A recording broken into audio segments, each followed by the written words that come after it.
So, guys, if you guys don't remember, there was a viral post during the Fever Sky game, and it was basically saying that Kathy Engelbert, and apparently Kathy Engelbert controls the TV stations. If you guys think that's crazy, subscribe. Thank you guys so much for 55. If we can just gain that one subscriber back, that'd be great. But apparently, Kathy Engelbert controls the TV networks. I kid you not.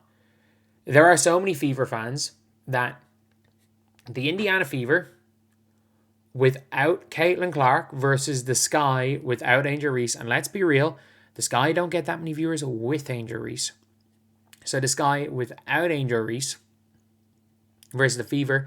So basically, the Fever people are just wanting to watch the Fever. 1.7 million. Average is 1.5, which means the vast majority of people are watching the whole game. They're watching the whole game. Like, it's the fourth most watched game on ABC this season. Obviously, all three above it are Indiana, unless they're the Indiana waiting room, as in the Liberty versus the Aces on day one, maybe would have been higher because the Sky versus the Fever had crazy viewing, so maybe. But like Kathy's gonna have to play them 40 of 40, 42 times next season. Like, this is crazy. This is crazy. Like, Caitlin there signing hundreds of autographs, 200 autographs. And this is with no stars. And people are like, oh, the WNBA have missed. They dropped the ball. The WNBA dropped the ball. They got to play each other 10 times next season. It doesn't matter who the Fever play. It doesn't matter. They're going to play each other. It doesn't matter who the Fever play. The Fever, this was the Chicago Sky's B team. The Indiana Fever, I kid you not, could have played the Connecticut Sun and pulled in 1.4 million viewers. Because I'll give 100,000 people there to watch Chicago Sky. Where's the guy who said it was a missed opportunity to show other teams' games since Caitlin wasn't playing? People are still watching Fever games. Yeah. People must think Caitlin sitting on the bench is more entertaining than most WNBA games. Honestly, yeah. And you want to know what the good thing is? Is that at least Kelsey Mitchell's fun because Stephanie Whiteball is like watching paint dry. At least Kelsey Mitchell's stepped up without Caitlin Clark because the way Stephanie White wants this team to play is literally like watching paint dry. We can be honest here. It is like watching paint dry. 1.5 million people saw Kelsey Mitchell masterclass 100%. 100%. Kelsey Mitchell was unbelievable. Like, that is the best game any Fever player has played since Barbie not last year. I still think Caitlin Clark, because she had a iffy fourth quarter, she didn't even need to have a fourth quarter versus the Liberty this year. I still think Caitlin's Liberty game, then I would say best 3 games over the last 2 seasons for the Fever, or best 5 games. I think Kelsey Mitchell, Aaliyah Boston versus Atlanta last year is my top 5 would be Aaliyah Boston versus Atlanta last year. This game from Kelsey Mitchell, Caitlin versus New York this year, Caitlin versus Chicago this year, and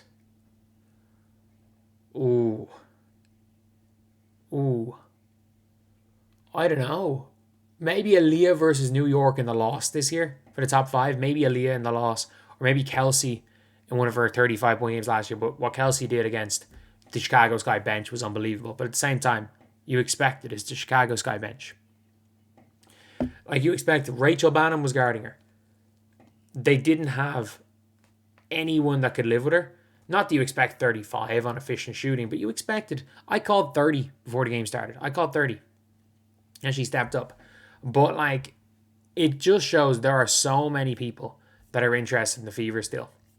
Look, I don't know how long the Fever hype lasts without Caitlin, without the Showtime Fever, without the 7 seconds or less Fever, without Caitlin going and cooking. I don't know how long the hype lasts because, if we're going to be honest, the Fever are unbelievably boring without Caitlin Clark. They are sometimes boring with Caitlin Clark when Stephanie White just wants to walk the ball down, but they are always boring without Caitlin Clark.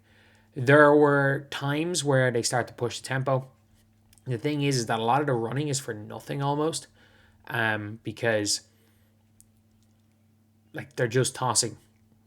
Like there's no one to toss forward, which is kind of crazy that Caitlin is the only player that can pass forward on this team. Like Ari McDonald is a decent passer, but she can only pass straight. Like she can't go side to side. And to be fair, I think that's one of the biggest problems of the Fever is Sophie Cunningham is the only lateral passer on this team.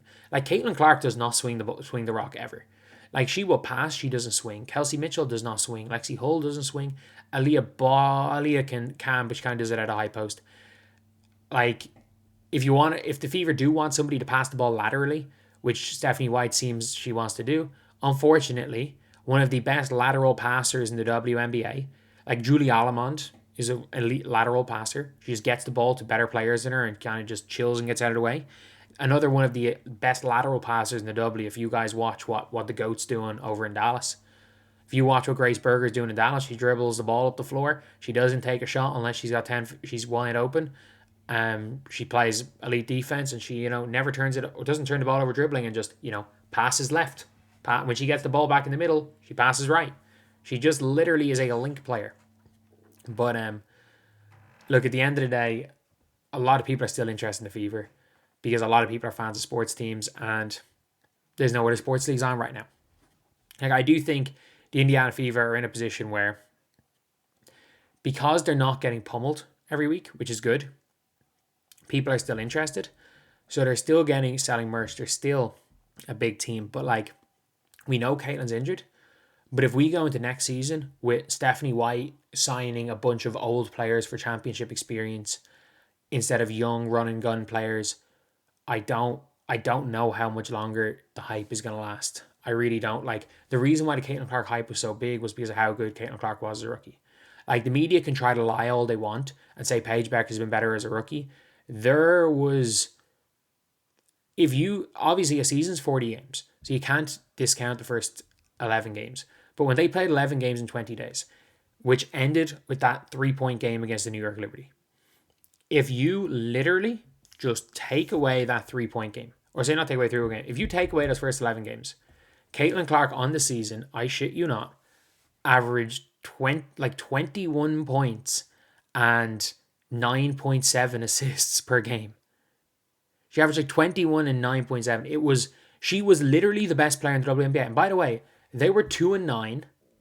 They then went 18-11 the rest of the year, which was a much higher winning percentage the rest of the year than all but the Liberty and the Lynx. And obviously the Sun, but like the Sun started off 10-0. So like the Sun throughout, maybe the Sun, sorry, it would have been a 4th seed. Like, if the season was only the last 30 games of the season, Caitlin Clark was the MVP. So even if you take a random 10 game, and if you took away Caitlin's 10 worst games, just like again, you could do the same with Aja, and you could say, okay, yeah, Aja was. But like, if you take out Caitlin's first 11 games where she played 11 in 20 days and played 3 back-to-backs in that, and then the 3-point game is the Liberty was off a back-to-back after she got she got basically assaulted by Kennedy Carter the night before. It is one of those things where you could do the same thing with Paige this year, and you could literally take whatever her 10 worst games are, and she still wouldn't be in MVP conversations. If you did that with Caitlin Clark, she's the best damn player in the world, looks like. But I think Caitlin eventually will begin to push. I think she'll keep getting viewership. But if Caitlin's bad next year, I mean, all I gotta say is, what is going on, guys? DBG here, and today we are making our return to 2K because, the WNBA is kind of dying.